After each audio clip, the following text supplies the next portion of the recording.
It was a quiet night. We understand the government troops, they say that they're very close to the city. The rebel forces have withdrawn to the city itself.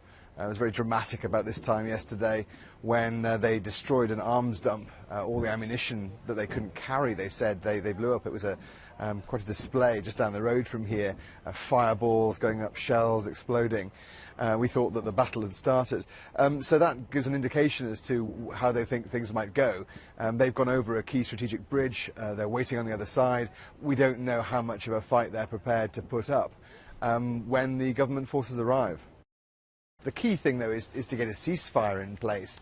That is what's needed to try and stop the fighting and to stop the people that have to get out of these areas, are being displaced by it. We've seen thousands of people leaving this town and heading out into the bush or further south, just carrying whatever they could, just leaving their homes and going.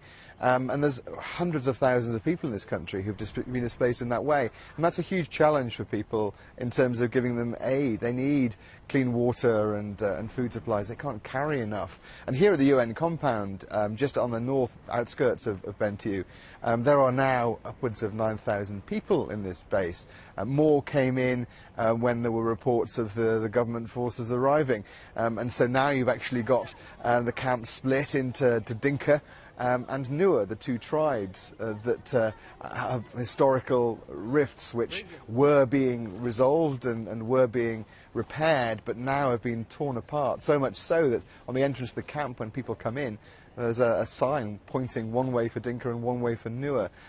So that's sort of reinforcing, and because it has to, simply because you know, there's such tension between the people that they have to do it this way. It's very sad that that's the situation, and while the fighting goes on, then this humanitarian crisis is no doubt going to continue.